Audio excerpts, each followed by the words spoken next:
Class में सभी भक्तों का स्वागत है। अभी हम कीर्तन से स्टार्ट करेंगे। जय राधा माधव कुंज बिहारी, जय राधा माधव कुंज बिहारी, जय गोपीजन वल्लभ गिरिवर धारी, जय गोपीजन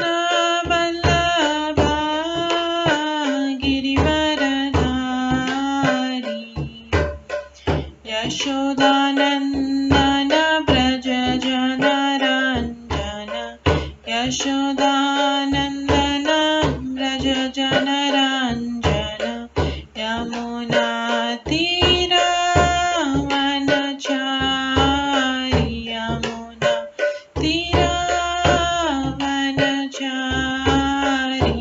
जय राधा माधव कुंज बिहारी, जय राधा माधव कुंज बिहारी।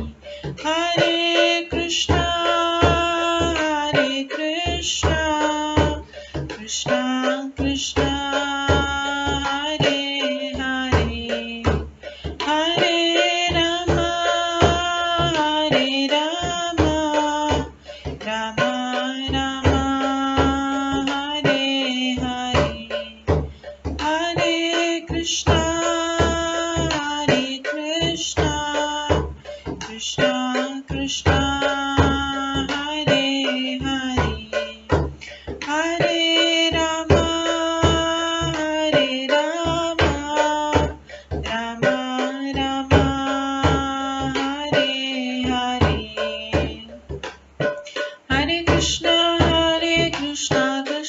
हरे हरे, हरे राम राम राम हरे हरे, हरे कृष्णा कृष्णा कृष्णा हरे हरे, हरे राम राम राम हरे हरे, हरे कृष्णा कृष्णा कृष्णा हरे हरे, हरे राम राम राम हरे हरे, हरे कृष्णा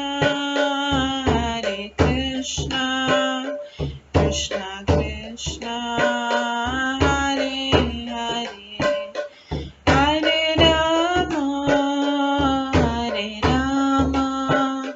राम राम हरे हरे,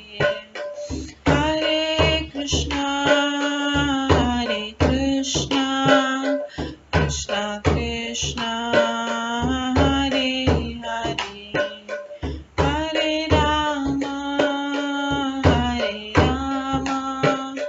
राम राम हरे हरे, जय राधा माधव राधे, जय राधा गोविंद राधे, जय गौरनिताय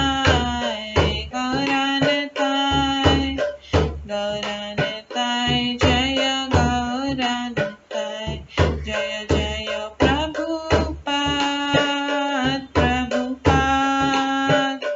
प्रभुपाद जय जय प्रभुपाद, जय जय गुरुदेव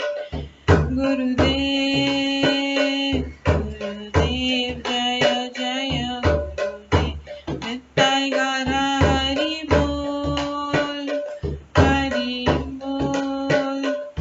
हरि बोल नित्य गौर हरि बोल। गौर प्रेमानंदे हरि हरि बोल। हरे कृष्णा। आज की इस क्लास में सभी भक्तों का स्वागत है। अभी मंगलाचरण से स्टार्ट करेंगे। ओम अज्ञानतिमिरन्धस्य ज्ञानाञ्जनशलाकया चक्षुरुन्मिलितं येन तस्मै श्रीगुरुवे नमः। श्रीचैतन्यमनोभीष्टं स्थापितं येन भूतले स्वयं रूप कदा मह्यं ददाति स्वपदान्तिकम्। वन्देऽहं श्रीगुरो श्रीयुतपदकमलं श्रीगुरुं वैष्णवांश्च श्रीरूपं साग्रजातं सहगणा रघुनाथान्वितं तं सजीवं साद्वैतं सावधूतं परिजनसहितं कृष्णचैतन्यदेवं श्रीराधाकृष्णपादान् सहगणा ललिता श्रीविशाखान्वितांश्च नमो विष्णुपदाय कृष्णपृष्ठाय भूतले श्रीमते भक्तिवेदांत स्वामिन्निति नामिने।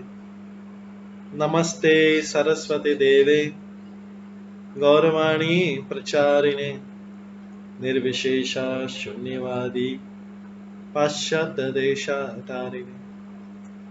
वाञ्छाकल्पतरुभ्यश्च कृपा सिन्धुभ्येव च पतितानां पावनेभ्यो वैष्णवेभ्यो नमो नमः। जय श्री कृष्ण चैतन्य प्रभु नित्यानंद श्री अद्वैत गदाधर शिवासादि गौर भक्तवृंद। हरे कृष्णा कृष्णा कृष्णा हरे हरे, हरे राम राम राम हरे हरे। ओम नमो भगवते वासुदेवाय। ओम नमो भगवते वासुदेवाय। ओम नमो भगवते वासुदेवाय। नारायणं नमस्कृत्य नरं चैव नरोत्तमं देवीं सरस्वतीं व्यासं ततो जयमुदीरये। नष्टप्रायेषु भद्रेषु नित्यं भागवत सेवया भगवते उत्तम श्लोके भक्तिर्भवति नैष्ठिकी। कृष्णाय वासुदेवाय देवकी नंदनाय च नन्दगोपकुमाराय गोविन्दाय नमो नमः। सर्ववेदान्तसारमे श्रीभागवतम् इष्यते तद्रसामृतात् नान्यत्र स्याद्रति क्वचित्। आराध्यो भगवान् ब्रजेश कन्यस्तनधाम वृन्दावन रम्या काचिदुपासना ब्रजवधूवर्गेण या कल्पिता। श्रीमद्भागवतं प्रमाणम् अमलं प्रेम कुमार्थमः श्रीचैतन्य महाप्रभुमतम् इदं तत्रादरो न परम्। मूकं करोति वाचालं पङ्गुलङ्घयते गिरिं यत्कृपातमहं वन्दे परमानन्दमाधवम्। हरे कृष्णा।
हरे कृष्णा। आज की इस क्लास में सभी भक्तों का स्वागत है। आज हम 10वें स्कंद के 87 अध्याय, जिसमें साक्षात वेदों द्वारा स्तुति है,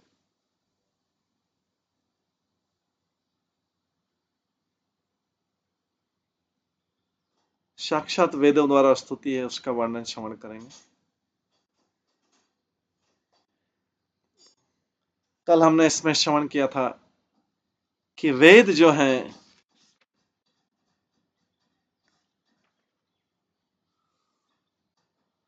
साक्षात भगवान की स्तुति कर रहे हैं।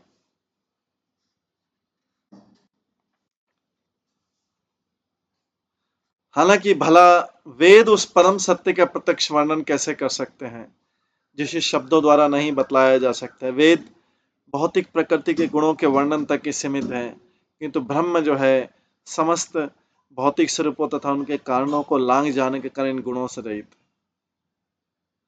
वेद कैसे उस परम सत्य का प्रत्यक्ष वर्णन कर सकते हैं जिसे शब्दों द्वारा बतलाया नहीं जा सकता।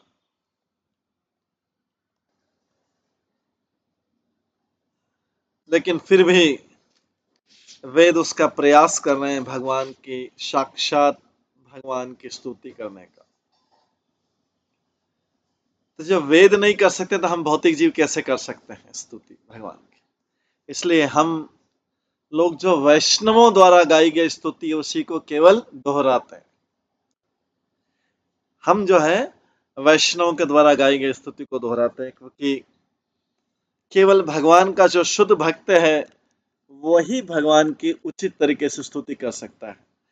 हमारी स्तुतियां हैं ओम जय जगदीश हरे, स्वामी जय जगदीश हरे और सुख संपत्ति घरा, ये हमारी बनाई स्तुतियां।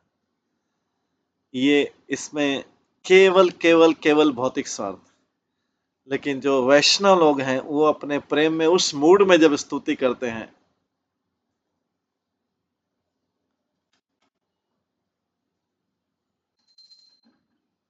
जैसे उनकी स्तुति जीव जागो गौरा चांद बोले या मनुष्य जन्म बहुत ही दुर्लभ, ये स्तुतियां हैं, उनकी स्तुतियां, वैष्णवों की स्तुतियां।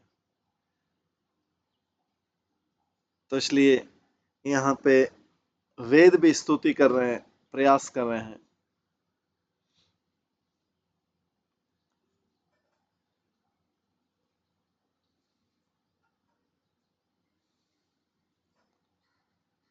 अत्र ते वर्णिष्यामि गाथां नारायण नारदस्य, अत्र ते वर्णिष्यामि गाथां नारायणान्विताम्।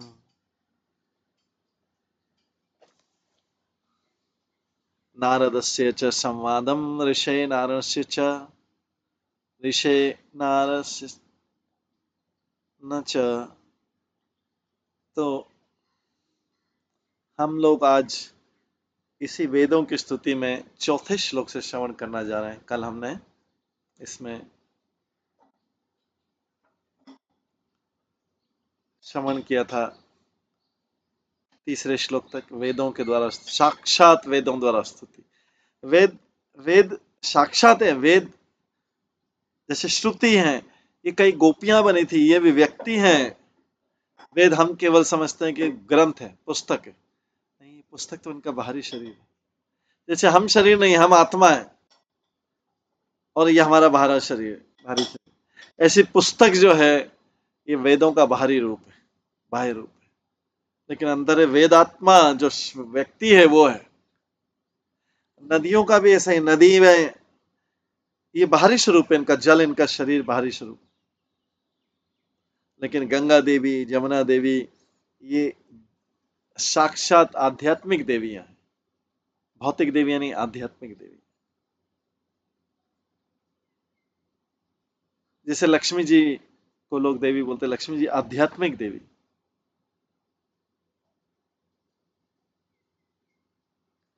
तो इसमें इस संबंध में मैं तुमसे भगवान नारायण विषय की एक गाथा कहूंगा। यह उस वार्ता के विषय में जो श्री नारायण ऋषि तथा नारद मुनि के मध्य हुई थी। ये सुखदेव गोस्वामी बोल रहे हैं। भगवान नारायण निम्नलिखित गाथा से दो प्रकार जुड़े, उसके वक्ता तथा उसके विषय के रूप में। एकदा नारद लोकान पर्यटन भगवत प्रिय सनातनम ऋषिम दृष्टम ययो नारायणाश्रम। एक बार ब्रह्मांड के विविध लोकों का भ्रमण करते भगवान के प्रिय भक्त नारद जो है आदि ऋषि नारायण से मिलने गए, उनके आश्रम में गए। तो आदि ऋषि ये बद्रीनाथ में तपस्या करते हैं। यो वे भारत वर्षे अस्मिन् क्षेमाय स्वस्थ नृणाम धर्म ज्ञान क्षम उपेतम आकल्पात आस्थित तपः। कल्प के शुभारंभ से ही नारायण ऋषि इस भारत भूमि में धार्मिक कर्तव्यों को पूरी तरह संपन्न करते हुए मनुष्यों के इस लोक तथा अगले रूप लोक में वे लाभ के लिए आध्यात्मिक ज्ञान तथा आत्म संयम को आदर्श प्रदान करते हुए तपस्या कर रहे थे।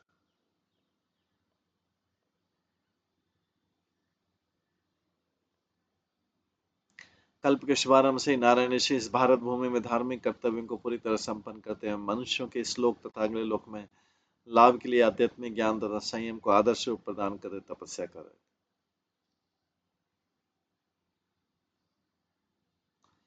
तत्र उपविष्टम ऋषि भी कलाप ग्राम वासी भी परितम प्रणत पृच्छत इदम एव कुरुद्वः। वहां नारद भगवान नारायण ऋषि के पास पहुंचे।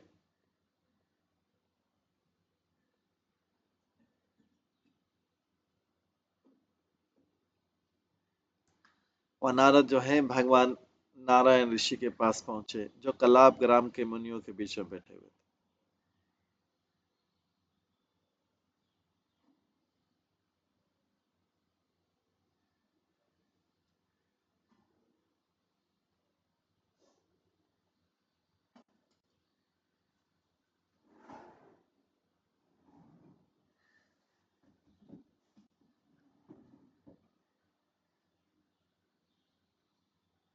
वहां भगवान नारायण ऋषि के पास पहुंचे जो कलाप ग्राम के मुनियों के पास बैठे हुए थे।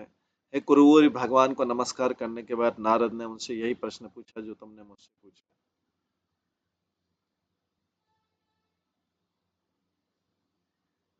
तस्मै अवोचत भगवान ऋषीणाम शृण्वताम इदम यह ब्रह्मवाद पूर्वेशाम जनलोक निवासिनम।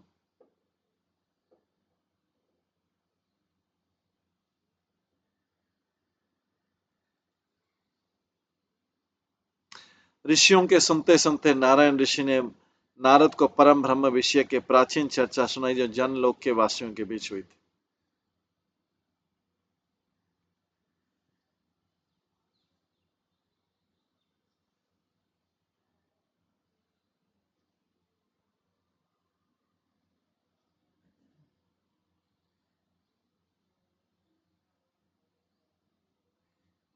ऋषियों के सुनते सुनते नारायण ऋषि ने नारद को परम ब्रह्म विषय को प्राचीन चर्चा सुनाई जो जनलोक के वासियों के बीच हुई थी।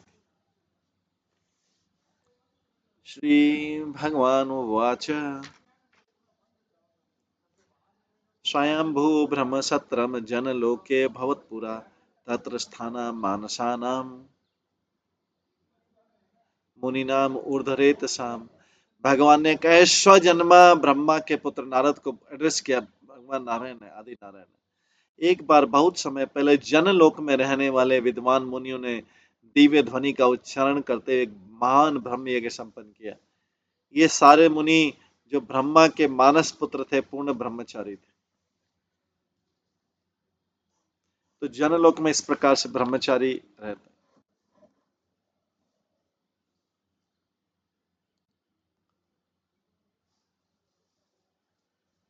तात्पर्य श्रीधर स्वामी की व्याख्या की यहाँ पर सत्रम शब्द वैदिक यज्ञ का दूत है कि जिसमें भाग लेने वाले सारे लोग पुरोहित की तरह कार्य करने के लिए समान रूप से पात्र होते हैं। यहाँ पर जनलोक का प्रत्येक ऋषि ब्रह्म के विषय में अच्छी तरह बोल सकता है।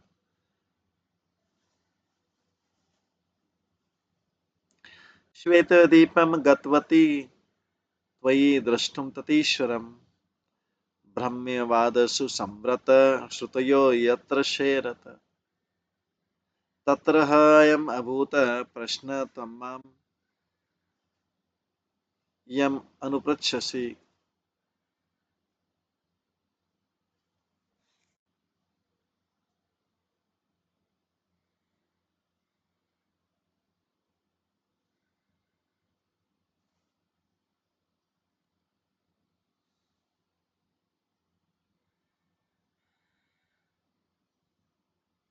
उस समय तुम श्वेत द्वीप में भगवान का दर्शन करने गए थे।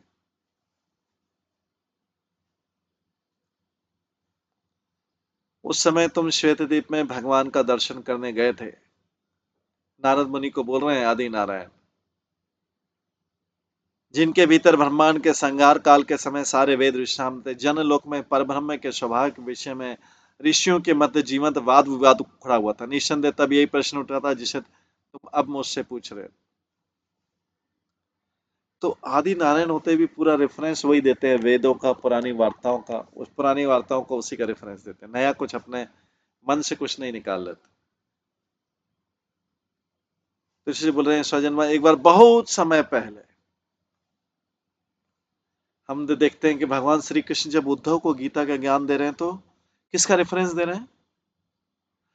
दत्तात्रेय। बोलते हैं कि यदु महाराज की दत्तात्रेय से भेंट हुई थी, वो कथा अभी कृष्ण, भगवान कृष्ण उद्धव को ज्ञान में सुना रहे हैं। जो हजारों लाखों साल पहले की वार्तालाप होगी, वो भगवान कृष्ण किसको सुना रहे हैं? उद्धव को सुना रहे हैं। तो अपनी तरफ से कोई नई वार्तालाप नहीं सुना रहे भगवान कृष्ण। दत्तात्रेय ने राजा यदु को, मतलब भगवान से कई लाखों साल पहले यदुवंश में, यदु राजा यदु, तभी भगवान यदुवंशी कहलाते हैं। वो लाखों साल पहले जो वार्तालाप हुई थी, लाखों साल पहले जो वार्तालाप हुई थी, उसका रेफरेंस दे रहे हैं। तो भगवान कोई भी नया, स्वयं वेदों को और लाखों साल पहले, हजारों साल पहले जो वार्तालाप हुई थी, उसका रेफरेंस दे रहे हैं। उद्धव को ज्ञान दे रहे हैं स्वयं भगवान श्री कृष्ण, और अपने ही दत्तात्रेय अवतार का, अपने अवतार का यदु से जो बात हुई उसका रेफरेंस देके 24 गुरु बताते हैं 11वें स्कंद, ये 24 गुरु। तो स्वयं भगवान शास्त्रों को कितना मानते हैं। हम सब लोग सोचते हैं भगवान कोई नई बात बताएंगे, वो स्वयं शास्त्रों का रेफरेंस है।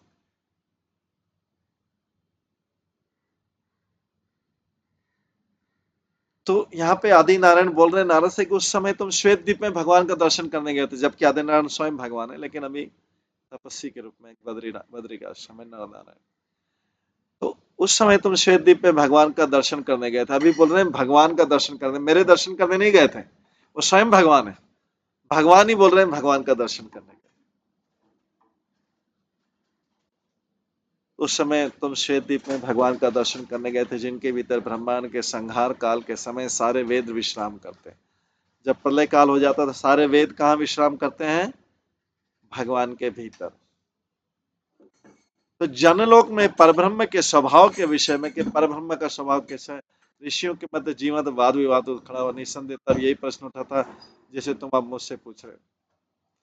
तुल्य श्रुत तपशीला तुल्य श्रीहरि मध्यमा अपि चक्रु प्रवचनम एकम शुश्रूषव अपर है। यद्यपि वेदाध्ययन तथा तपस्या के मामले में ये ऋषि समान रूप से योग्य थे, और मित्रों, शत्रुओं तथा निष्पक्षों को समान दृष्टि से देखते थे, फिर भी उन्होंने अपने में से एक को वक्ता बनाया और शेष जन उत्सुक श्रोता बन गए। जबकि यद्यपि वेदाध्ययन तथा तपस्या के मामले में ऋषि समान रूप से योग्य थे।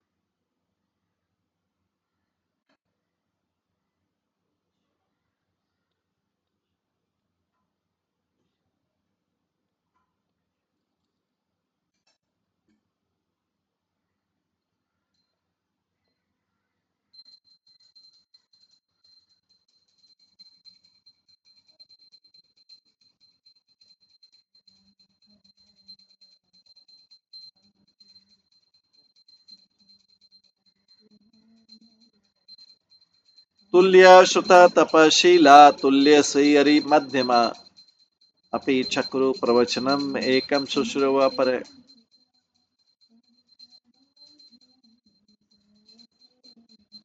यद्यपि वेदाध्ययन तथा तपस्या के मामले में ये ऋषि समान रूप से योग्य थे।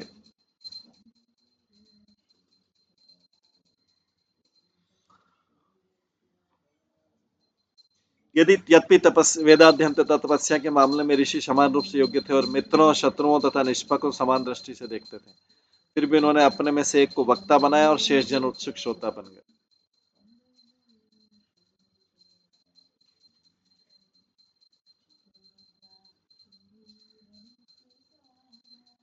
श्री संदन वाचा।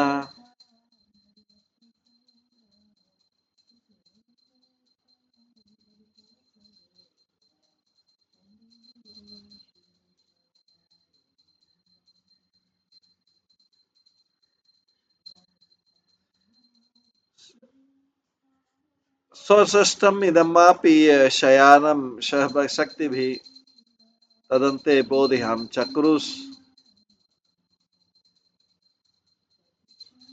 तदन्ते बोधिहम चक्रु ततलिंगे श्रुतया परम।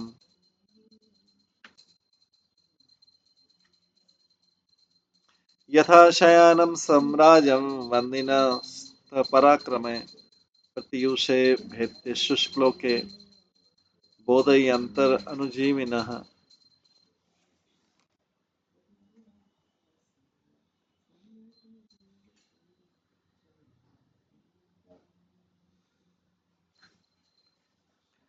श्री सनन ने उत्तर दिया, जब भगवान ने अपने द्वारा पूर्व निर्मित ब्रह्मांड को समेट लिया तो वे कुछ काल तक ऐसे लेटे रहे मानो सोए हुए हैं, उनकी सारी शक्तियां उनमें सुप्त पड़ी रही।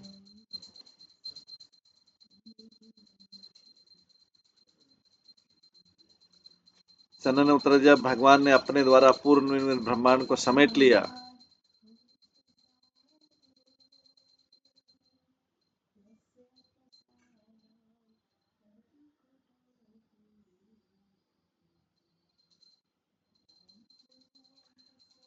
तो वे कुछ काल तक ऐसे लेटे रहे मानो सोए हुए और उनकी सारी शक्तियां उनमें सुप्त पड़ी। जब अगली अगली सृष्टि करने का समय आया तो साक्षात वेदों ने उनकी महिमा का गायन करते उन्हें जगाया।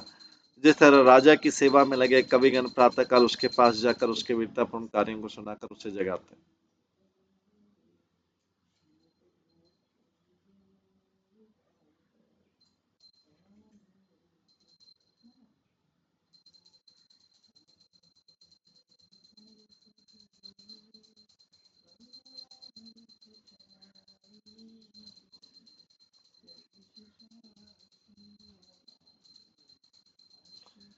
तात्पर्य, सृष्टि के समय महाविष्णु की श्वास से सर्वप्रथम वेद प्रकट होते हैं।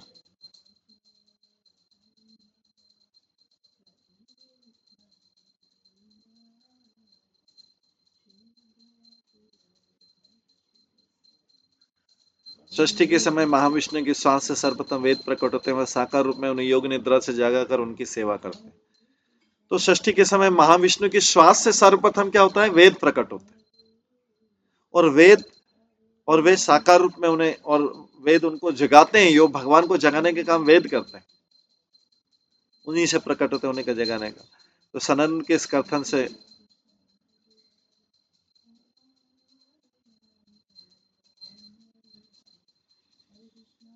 जैसे राजा की सेवा में लगे कविगण प्रातःकाल उनके पास जाकर उनके वीरतापूर्ण कार्यों को सुनाकर उसे जगाते हैं।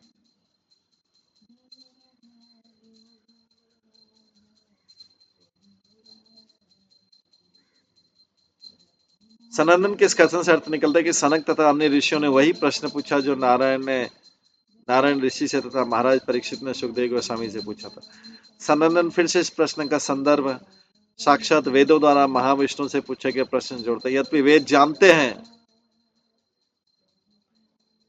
वेद जानते हैं कि सर्वज्ञ होने के कारण भगवान को उनकी महिमा बताने की आवश्यकता नहीं है, किंतु उन्होंने इस अवसर का लाभ उठाकर उत्साहपूर्वक उनकी प्रशंसा करने के लिए उठाया।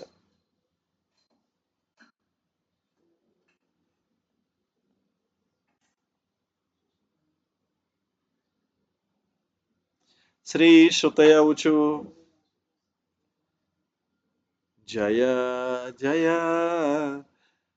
जहिमाजामजित् दोषगर्भितां गुणां त्वमसि यतात्मना समवरुद्ध समस्त भग।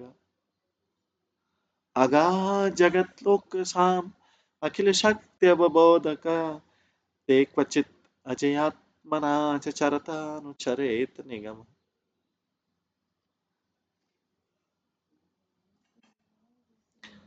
श्रुतियों ने कहा है, अजित आपकी जय हो, जय हो। अपने स्वभाव से आप समस्त ऐश्वर्य से परिपूर्ण हैं, अतः आप माया की शाश्वत शक्ति को परास्त करें, जो बद्ध जीवों के लिए कठिनाई उत्पन्न करने के लिए तीनों गुणों को अपने वश में कर ले।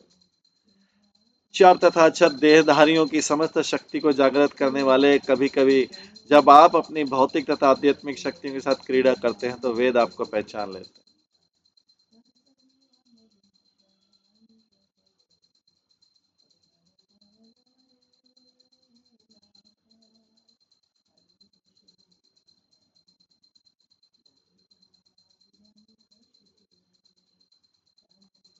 तात्पर्य श्री जीव गोस्वामी ग्रंथ साक्षात वेदों की स्तुति के 28 श्लोक में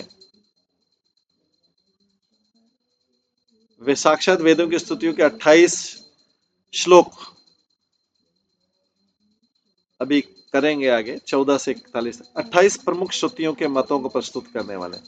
श्रुतियां कितनी है? 28 प्रमुख श्रुतियां।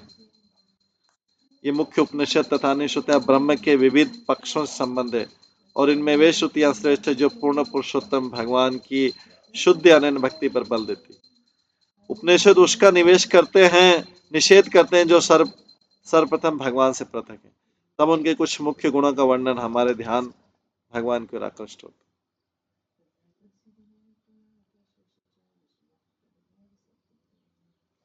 श्रील विश्वनाथ चक्रवर्ती ठाकुर में स्तुति में सर्वप्रथम है, जय जय शब्दों की व्याख्या की कृपया अपना सर्वोच्च प्रकट कीजिए। जय शब्द की पुनरुक्ति आदर या हर्षवश हुई। भगवान पूछ सकते हैं, मैं अपनी सर्वोच्च किस तरह प्रकट करूं? श्रुतियां इसका उत्तर भगवान से प्रार्थना करते रहते कि वे सारे जीवों पर कृपा करके उनके अज्ञान को नष्ट कर दे। श्रुतियां इसका उत्तर भगवान से प्रार्थना कर देती है कि वे सारे जीवों पर कृपा करके उनके अज्ञान को नष्ट कर दें और उन्हें अपने चरण कमलों की आकृष्ट करें।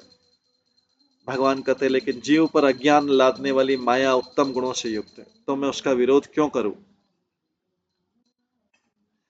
जीवों पर अज्ञान लादने वाली माया उत्तम गुणों से युक्त है, भगवान अपनी माया को ही बोल रहे हैं, तो मैं उससे विरोध क्यों करूं? वेद उत्तर दे, ठीक है, लेकिन उसने बद्ध जीवों को मोहित करने के लिए झूठे ही भौतिक शरीरों से अपनी पहचान के कारण तीनों गुणों को धारण कर रखा है। उसके तीनों गुण सत्वगुण, रजोगुण, तमोगुण दोष युक्त हैं, क्योंकि आप उनकी उपस्थिति में प्रकट नहीं होते हैं। श्रुतियां भगवान को अजीत कहती हैं, जिसका अर्थ है केवल आप ही ऐसे हैं जो माया द्वारा जीते नहीं जाते हैं, जबकि ब्रह्मा जैसे अन्य लोग अपनी ही त्रुटियों द्वारा परास्त किए दे जाते हैं। तो भगवान श्रुतियों को उत्तर देते, लेकिन तुम्हारे पास इसका ऐसा कौन सा प्रमाण है कि वो मुझसे नहीं जीती जाती? भगवान उत्तर देते हैं, ऋषि मुनि इस ऋषि मुनि श्रुतियां बोलती, इसका प्रमाण इस तथ्य में नहीं थे कि आपने अपनी मूल स्थिति में समस्त ऐश्वर्य की सिद्धियां प्राप्त कर ली।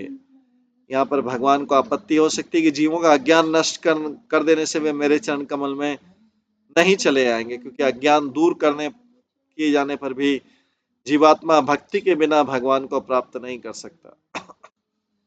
स्वयं भगवान का कथन है, भक्तिया में कया ग्राह, केवल भक्ति द्वारा मुझे प्राप्त किया जा सकता।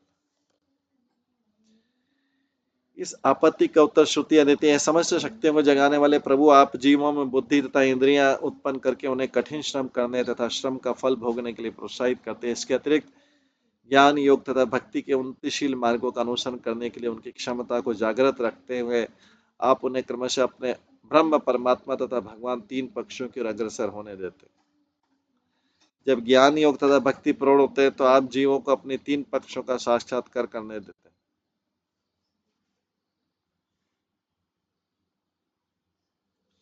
यदि भगवान साक्षात वेदों के इस कथन का समर्थन करने वाला प्रामाणिक साक्ष्य मांगते हैं तो वेद विनयपूर्वक उत्तर देते हैं, हम स्वयं साक्ष्य।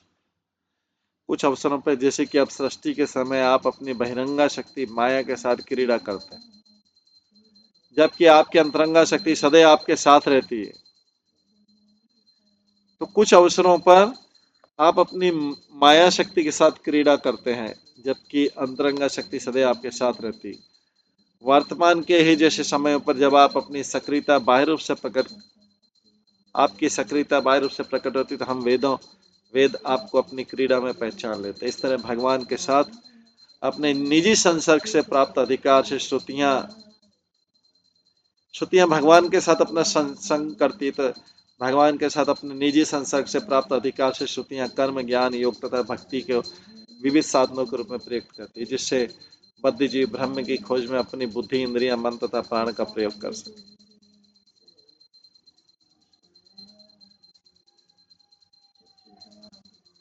कई स्थान पर वेद जो है ब्रह्म के दिव्य साक्षात्कार गुणों की प्रशंसा करते हैं। निम्नलिखित श्वेताश्वर उपनिषद, गोपालतापनिषद तथा ब्रह्म उपनिषद में आया, एको देव सर्वभूतेषु गूढ़ सर्वव्यापी सर्वभूतांतरात्मा कर्माध्यक्ष सर्वभूताधिवास साक्षी चेता केवल निर्गुणश्च।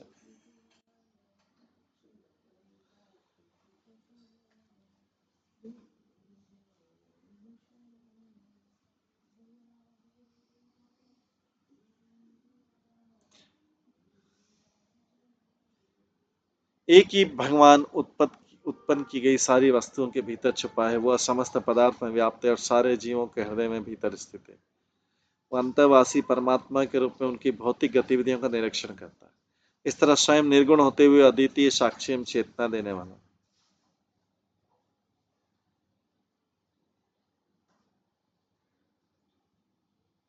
एक ही भगवान द्वारा उत्पन्न की गई सारी वस्तुओं के भीतर छिपा है। वह समस्त पदार्थ में व्याप्त है और सारे जीवों के हृदय के भीतर स्थित है। वह अंतर्वासी परमात्मा के रूप में उनकी भौतिक गतिविधियों का निरीक्षण करता है। इस तरह उस निर्गुण होते हुए वो अद्वितीय साक्षी एवं चेतना देने वाला है। ब्रह्म के साकार गुणों का अधिक वर्णन उपनिषदों के निम्नलिखित उदाहरणों में पाया जाता है। यह सर्वज्ञ सर्वविद है, यस्य ज्ञानमय तप, जो सब जानने वाला है, जिससे समस्त ज्ञान की शक्ति आती, वो सबों में से अधिक ज्ञानी है। सर्वस्य वशी सर्वस्यान, वह हर एक का स्वामी तथा नियंता है। तथा यह पृथ्व्याम तिष्ठन् पृथिव्यांतरो यम पृथ्वी नवेद, वह जो पृथ्वी के भीतर रहता है उसमें व्याप्त है और जिसे पृथ्वी नहीं जानती।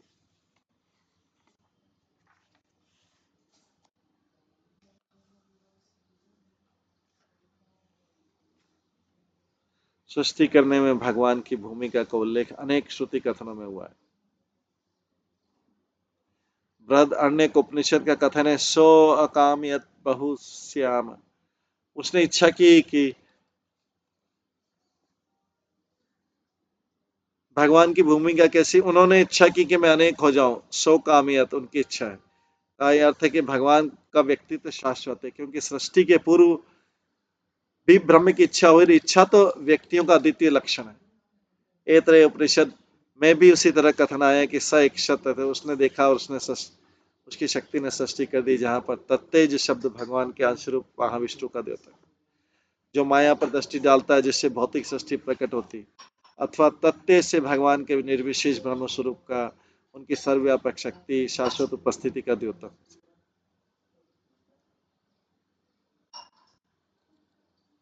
यस्य प्रभवतो जगदण्ड कोटिश्वशेष वसुधादि विभूति भिन्नम तद ब्रह्म निष्कलमनंत शेष भूतम गोविंदमादि पुरुषम तमं भजामि।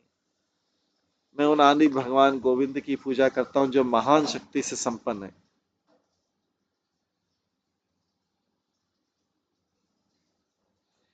मैं उन आदि भगवान गोविंद की पूजा करता हूँ जो महान शक्ति से संपन्न है। उनके दिव्य स्वरूप का प्रकाशमान तेज निर्विष्ट ब्रह्म है, जो परम पूर्ण तथा अनंत है और जो कोटि कोटि ब्रह्मांडों में असंख्य लोकों को उनके पृथक पृथक ऐश्वर्य के समेत प्रदर्शित करते।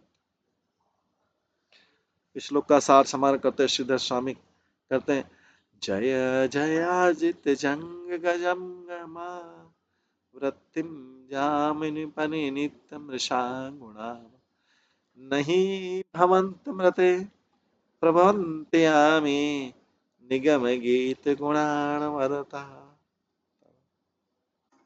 हे अजीत आपकी जय हो, कृपा करके अपनी नित्य माया के प्रभाव को परास्त करें, जो समस्त चराचर प्राणियों को आच्छादित करता है और मोह के गुणों पर शासन चलाता है।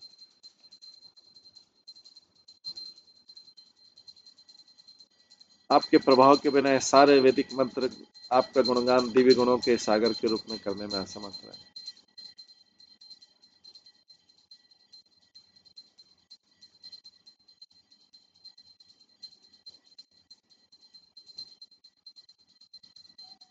बृहदुपलब्धम् एतत्तव्यन्त्यवशेषतया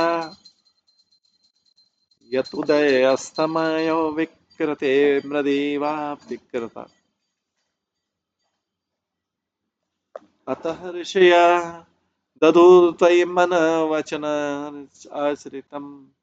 कथं मयथा भवन्ति भुवि दत्तपदानि नृणाम्।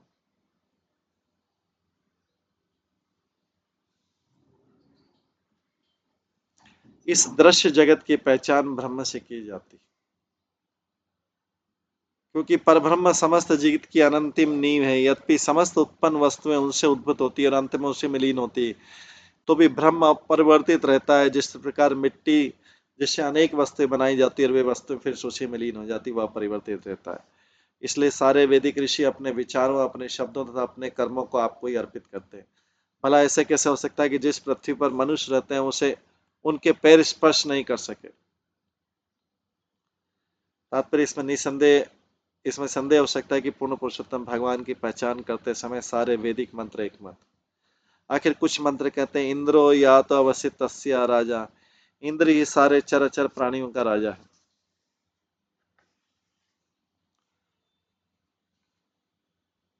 और कुछ मंत्र कहते हैं अग्नि मूर्धा दिव, अग्नि ही स्वर्ग का प्रमुख। इस पर भी अन्य मंत्र विविध देवताओं को ब्रह्म आदि बतलाते हैं।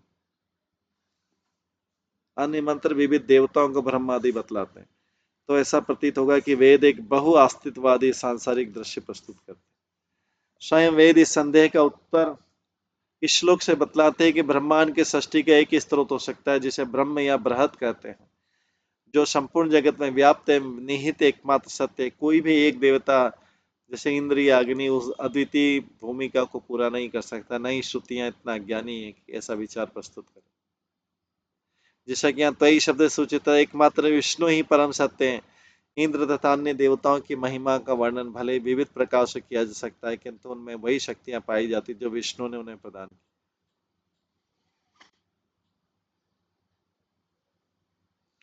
वैदिक ऋषि समझते हैं कि समस्त जगत जिसमें इंद्र, अग्नि तथा आंखें, कान इत्यादि इंद्रियों से जो अनुभव गम्य सभी सम्मिलित है, एक परम ब्रह्म या भगवान से एक रूप है जो बृहत कहलाता है, क्योंकि यहाँ अवशेष अर्थात चरम वस्तु जो बची रहती। सृष्टि के समय भगवान से ही प्रत्येक वस्तु का विस्तार होता है और प्रलय के समय सारी वस्तु उन्हीं में विलीन हो जाती। भौतिक जगत के पूर्व तथा पश्चात केवल वही स्थिर आधार के रूप में विद्यमान रहते हैं, जिन्हें दार्शनिक जन उपादान कहते हैं। यद्यपि भगवान में से असंख्य रूप अद्भुत होते हैं, किंतु वे सदा परिवर्तित रहते हैं। इसी प्रकार विचारों को श्रुति ने यहाँ अविकृताम शब्द घोषित किया।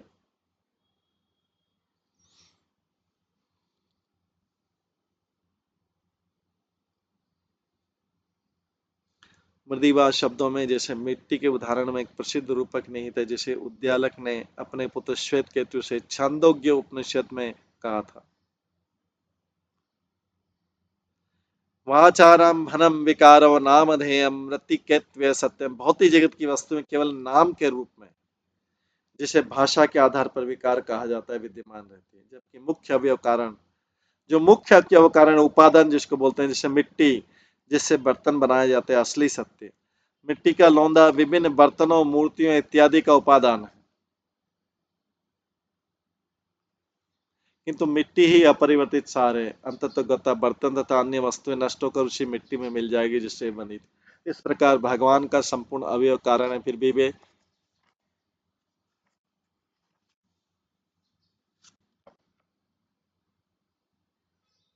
विकार से सदैव अस्पष्ट रहते हैं। यही सार है इस कथन का। सर्वम खलिबदम ब्रह्म। इस रहस्य पर आश्चर्य प्रकट करते महान भक्त गजनन ने प्रार्थना की, नमो नमस्ते अखिल कारणाय निष्कारणाय अद्भुत कारणाय, समस्त सृष्टि के उद्गम आपको बारंबार नमस्कार है। आप समस्त कारणों के अचिंत्य कारण है और आपका अन्य कोई कारण नहीं। तो भौतिक प्रकृति की पाश्चात्य विज्ञान में तथा वेदों में भी प्राय सृष्टि का उपादान अवयव कारण माना गया है। भौतिक प्रकृति को पाश्चात्य विज्ञान में तथा वेदों में प्राय सृष्टि का उपादान अवयव कारण माना गया, किंतु उससे भगवान के अंतिम कारण होने का तथ्य विरोध नहीं होता, क्योंकि वो प्रकृति उनकी शक्ति और स्वयं परिवर्तनशील है। भगवान श्री कृष्ण श्रीमद् भागवतम में कहते हैं, प्रकृति अस्यो उपादानम आधार पुरुष पर सतो विव्यंजक कालो ब्रह्म तत्रितयम त्वयम्। भौतिक ब्रह्मांड सत्य जिसका मूल अवयव तथा अंतिम स्थिति प्रकृति, महाविष्णु प्रकृति के आधार हैं जो काल शक्ति द्वारा प्रकट होती है। इस तरह प्रकृति सर्वशक्तिमान विष्णु तथा काल ये मुझ परम सत्य से पृथक नहीं है। यद्यपि प्रकृति में विकार आता है किंतु परम पुरुष में भगवान नहीं आता। प्रकृति भगवान की बहिरंगा शक्ति, किंतु भगवान के एक दूसरी शक्ति है जो स्वरूप होता है, अर्थात उनसे सर्वथा अभिन्न है। भगवान की अंतरंगा शक्ति उन्हीं तरह परिवर्तनशील है। इसलिए वेदों के मंत्र तथा वे ऋषि जिन्होंने इन मंत्रों को ध्यान में प्राप्त किया है और मानव कल्याण के लिए जिनको प्रसार किया है, अपना ध्यान मूलतः भगवान की ओर देते हैं। इसलिए वेदों के मंत्र तथा जब वे ऋषि जिन्होंने इन मंत्रों को ध्यान में प्राप्त किया और मानव कल्याण के लिए जिनका प्रसार है, अपना ध्यान मूलतः भगवान की ओर देते हैं। वैदिक ऋषि अपने मन तथा वचनों के कार्यकलापों को, अर्थात वचनों के आंतरिक एवं शाब्दिक अर्थों को सर्वप्रथम भगवान को ही अर्पित करते हैं और गौण रूप में ही प्रकृति के भिन्न विकारों तथा यथा इंद्रिय आदि देवताओं को अर्पित करते हैं। जिस तरह मनुष्य के पग चाहे वे कीचड़ पत्थर या ईंट पर पड़े पृथ्वी को छुए बिना नहीं रहते, उसी तरह वेद जो भी भौतिक सृष्टि के विषयों में चर्चा करते हैं उसका संबंध परम सत्य से होता है। संसारी साहित्य सीमित घटनाओं का ही वर्णन करता है और उसके विषयों का संपूर्ण वास्तविकता से संबंध की उपेक्षा करता है, जबकि वेदों की दृष्टि सदैव ब्रह्म पर रहती है। संसारी साहित्य क्या है? केवल सीमित घटनाओं का वर्णन करता है और उसके विषयों को संपूर्ण वास्तविकता से संबंध की उपेक्षा करता है कि कोई चीज क्यों हुई क्या नहीं, इस पे सांसारिक साहित्य उस पर नहीं जाता है, जबकि वेदों की दृष्टि सदैव ब्रह्म पर रहती है। छांदों के उपनिषद से की पुष्टि होती है, मृति कैत्व सत्यम तथा सर्व खलिदम ब्रह्म। वास्तविकता की पूरी पहचान तभी होती है जब प्रत्येक वस्तु को अस्तित्व के ब्रह्म पर आश्रित देखा जाता है। एकमात्र ब्रह्म सत्य इसलिए नहीं कि इस जगत में हम जो कुछ देखते हैं वो सत्य नहीं, अपितु ब्रह्म प्रत्येक वस्तु का चरम अंतिम कारण।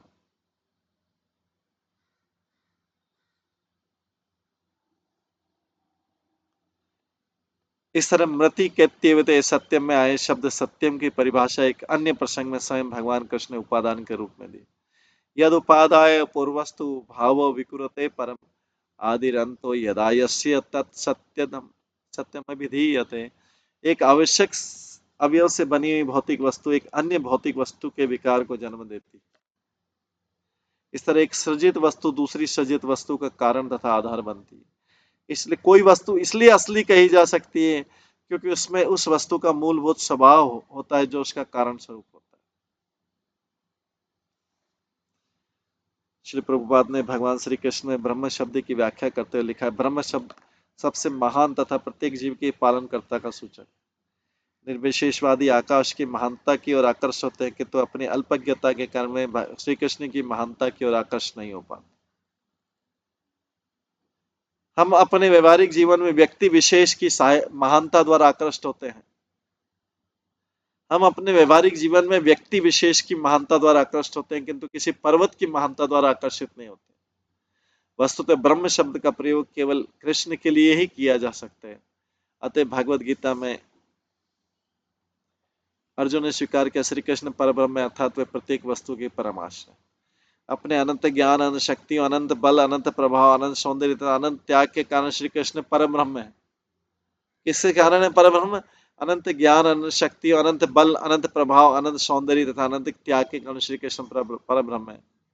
अतः ब्रह्म शब्द केवल श्री कृष्ण के लिए उपयोग में किया जा सकता है। अर्जुन इस तथ्य की पुष्टि कर रहा है कि श्री कृष्ण के दिव्य शरीर से उद्भूत किरणों के रूप में तेज ही निराकार ब्रह्म है। अर्जुन इस तथ्य से पुष्टि करता है कि श्री कृष्ण के दिव्य शरीर से उद्भूत किरणों के रूप में तेज ही निराकार ब्रह्म है। अतः श्री कृष्ण ही पर ब्रह्म है।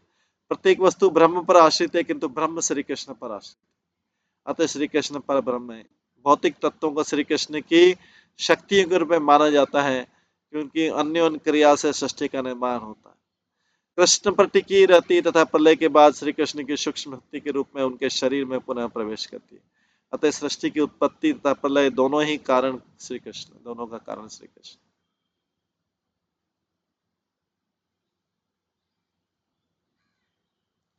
सारांश रूप में श्रीधर स्वामी प्रार्थना करते हैं, दुही बहिर्मंद्र मुखामरा जगदीदं न भवेत् पृथुगुत्थितम् बहुमुखेरपि मंत्रगणैरज समूरो मूर्तिरतविनी गद्य से। शिव, अग्नि, सूर्य, इंद्र इत्यादि देवता तथा ब्रह्मांड से सारे जीव आपसे स्वतंत्र रहकर उत्पन्न नहीं होते। यद्यपि वेद मंत्र विविध दृष्टियों से बोलते हैं, किंतु वे सभी विविध रूपों में प्रकट होने वाले अजन्मा आप ही के बारे में कहते हैं।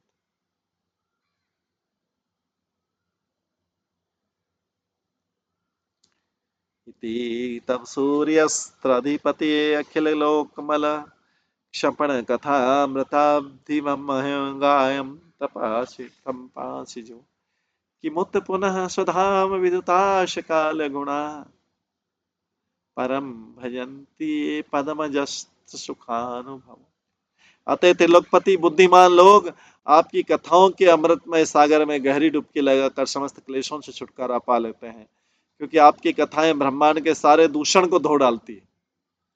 तो फिर उन लोगों के बारे में क्या कहा जाए जिन्होंने जिन्होंने आध्यात्मिक शक्ति के द्वारा अपने मनों को बुरी आदतों से और स्वयं को काल से मुक्त कर लिया है, और है परम पुरुष आपके असली स्वभाव को, जिसके भीतर निर्बाध आनंद भरा है, पूजा करने में समर्थ है।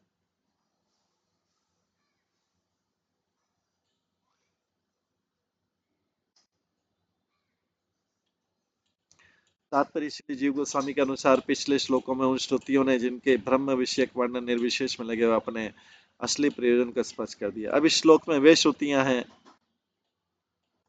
तो पिछले श्लोक में उन श्रुतियों ने जिनके ब्रह्म विषयक वर्णन निर्विशेष लगे हों अपने असली प्रयोजन को प्रकट किया। अब श्लोक में वे श्रुतियां जो अपना ध्यान दिव्य भगवान पर ही केंद्रित करते, उन्हीं की दिव्य लीलाओं का वर्णन है, उन्हीं की प्रशंसा करें। तो वेदों में भी जो निर्विशेषवादी ब्रह्म है उनकी व्याख्या करते हैं, और जो साकार वाले भी हैं। वेदों में भी, श्रुतियों में भी दो हैं। तो चूंकि सारे वेद भगवान की श्रेष्ठता सर्व कारण कारण के रूप में घोषित करते रहते हैं, विवेकशील व्यक्ति को चाहिए तो उन भगवान की पूजा करना स्वीकार करे। उनकी महिमाओं रूपी समुद्र में गोता लगाकर बुद्धिमान भक्त समस्त जीवों के कष्टों को भगाने में सहायता करते हैं और भौतिक जीवन के प्रति अपनी आसक्ति को शिथिल बताते हैं। ये प्रगतिशील भक्त धीरे धीरे सारी भौतिक आसक्तियां त्याग देते हैं और कर्म, ज्ञान तथा योग की कष्टप्रद तपस्या के प्रति जो किसी समय उनकी रुचि थी उसे समाप्त कर देते हैं। इन भक्तों से भी परे श्रुतियां हैं, ये तीसरे टाइप के हैं,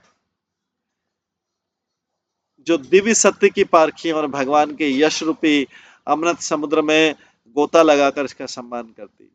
भगवान के परिपक्व भक्त आशातीत सिद्धि प्राप्त करते हैं। भगवान इनके निष्ठावान प्रयासों से आदान प्रदान करके उन्हें शक्ति प्रदान करते हैं कि ये उनके साकार रूप की अनुभूति कर सके।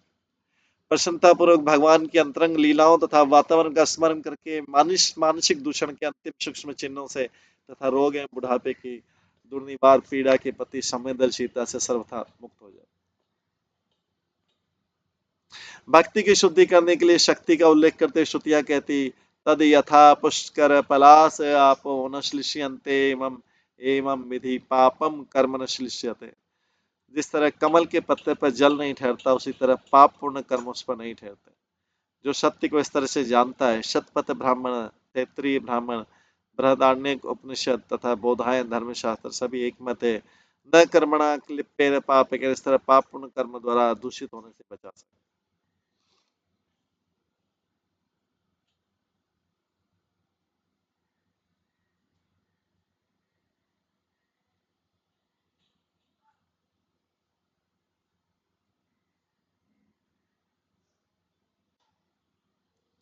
ऋग्वेद में भगवान की लीलाओं को उल्लेख इस प्रकार मिलता है, विष्णु कम प्रभोषम किम पार्थिवानी विमसे रजांसी।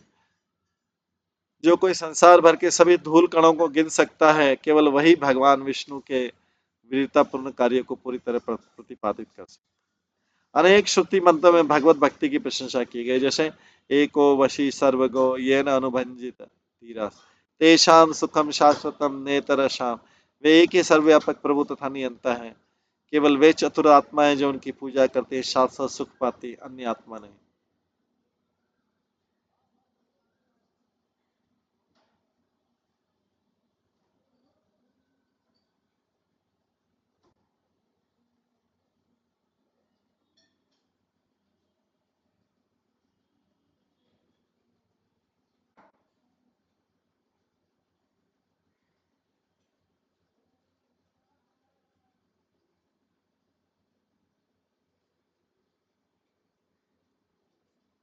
इस प्रसंग में श्रीधर स्वामी प्रार्थना करते हैं, सकल वेद गणनित सद्गुणस्त्वम इति सर्व मनीषी जना रता त्वयि सुभद्र गुण श्रवणादि वित्सव पदस्मरणेन गत कल्पमा। चूंकि सारे वेद आपके दिव्य गुणों का वर्णन करते हैं, इसलिए सारे विचारशील व्यक्ति आपके सर्व मंगलकारी गुणों के सुनने और उनका कीर्तन करने की ओर आकर्षित। इस तरह आपके चरण कमल का स्मरण करके वे भौतिक दुख से मुक्त हो जाते। इस प्रकार वेद लोग भगवान की स्तुति कर रहे हैं, और वेदों में भी अलग अलग वैरायटी, कोई निर्विशेष ब्रह्म के बारे में बता रहे हैं, कोई साकार और कोई एकदम दिव्य स्वरूप। वेदों में भी वैरायटी, अलग अलग प्रकार। तो आज वेदों की स्तुति को हम यहीं पे विराम देते हैं। कल वेदों की स्तुति के आगे 17वें अध्याय से 17वें श्लोक से श्रवण करेंगे, इसी अध्याय 87। हरे कृष्णा। सभी भक्तों का बहुत बहुत धन्यवाद। सभी भक्तों के लिए एक बार हरे कृष्ण महामंत्र का जप करते हैं। हरे कृष्णा कृष्णा कृष्णा हरे हरे, हरे राम राम राम हरे। श्रीमद् भागवतम महापुराण की जय। श्रील प्रभुपाद की जय। सभी भक्त गणों की जय। हरे कृष्ण।